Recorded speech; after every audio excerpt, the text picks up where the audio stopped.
എന്താ കൃഷ്ണേട്ടാ നിർത്തിയത്? എന്തൊക്കെയാ മോളെ സംഭവിക്കുന്നത്? എനിക്കൊന്നും മനസ്സിലാവുന്നില്ല. എനിക്കും. ഇന്ന് അഖിലെ ആകാശം വന്നപ്പോ എന്ത് സന്തോഷമായിരുന്നു എല്ലാവർക്കും. അത് കഴിഞ്ഞു തുടങ്ങിയ പ്രശ്നങ്ങളാ. അഭിമന്യു വരുമ്പോൾ ഒരു പ്രശ്നമുണ്ടാകണ്ടെന്ന് കരുതിയാ ഞാൻ മാറി നിന്നത്. കുറെ കഴിഞ്ഞ് ആളുകൾ പറഞ്ഞ പഞ്ചരക്തത്തിലെ പ്രശ്നങ്ങൾ അറിഞ്ഞത്. ഞാൻ ഓടി വരുമ്പോഴേക്കും പഞ്ചരക്തം അടച്ചു പൂട്ടിയിരുന്നു. ചന്ദ്രൻ സാർ ആശുപത്രിയിലാണെന്നറിഞ്ഞ് ഞാൻ ചെന്നിരുന്നു. പക്ഷെ അവിടെ മുഴുവൻ പോലീസായിരുന്നു. എന്നെ കണ്ടപാടെ ആ CI ചൂണ്ടിക്കാണിച്ചു. ഒരു വിധത്തിൽ ആ പിടി കൊടുക്കാതെ ഞാൻ രക്ഷപ്പെട്ടത്. എനിക്കൊന്നും മനസ്സിലാവുന്നില്ല കൃഷ്ണേട്ടാ. ഒരു കാര്യം മാത്രം എനിക്കറിയാം.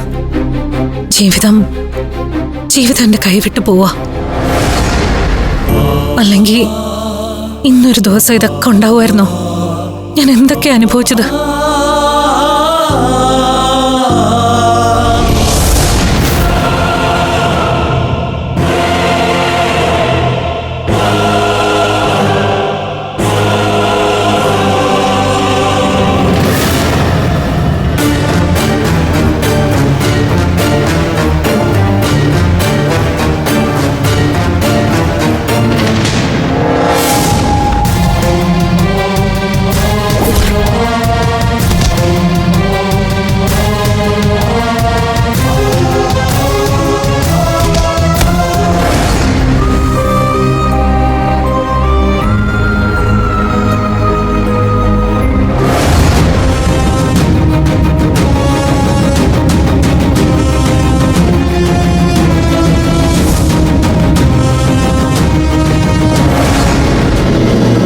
നല്ല ക്ഷീണമുണ്ട്. കുറച്ചു നേരം ഒന്ന് ഉറങ്ങിക്കോളൂ. തളർച്ചയുണ്ടെന്നേ ഉള്ളു കൃഷ്ണേട്ടാ. ഉറക്കം വരില്ല.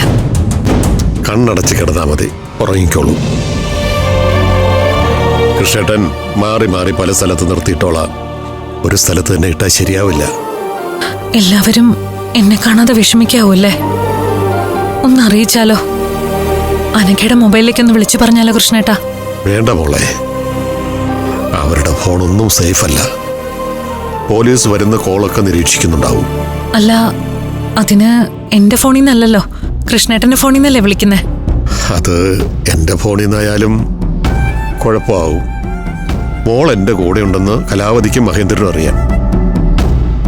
കാറ് നഷ്ടപ്പെട്ടത് മുതൽ എല്ലാ കാര്യങ്ങളും അവർ പോലീസിൽ അറിയിച്ചിട്ടുണ്ടാവും. വെറുതെ റിസ്ക് എടുക്കണ്ട. എങ്ങനെയെങ്കിലും അവരെ ഒന്ന് അറിയിച്ചേ പറ്റൂ. അല്ലെങ്കിൽ എന്നെ അന്വേഷിച്ചാലെയോ അവര്. എങ്ങനെയാ മോളെ അറിയിക്കുക? ആരെയാ വിളിക്കുക?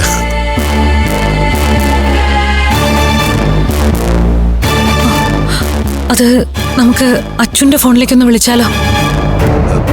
വിളിക്കണോ? വിളിക്കണം. വിളിച്ചേ പറ്റൂ.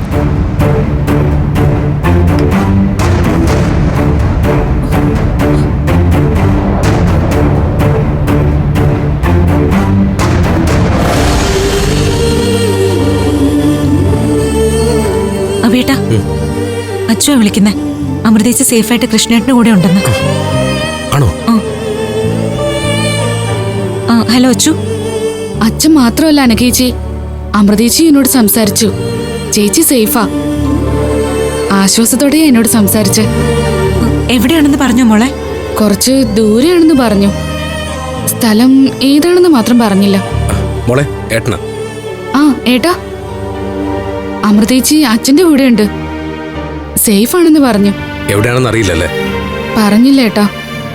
പോലീസ് നമ്മുടെ ഫോണ് ടാപ്പ് ചെയ്യുന്നുണ്ടെന്ന് സംശയിച്ചായിരിക്കും.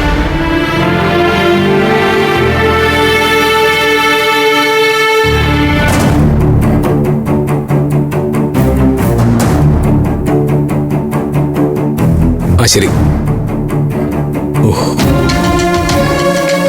സമാധാനായല്ലേ? തൽക്കാലത്തേക്ക് അത്രേ ഉള്ളൂ.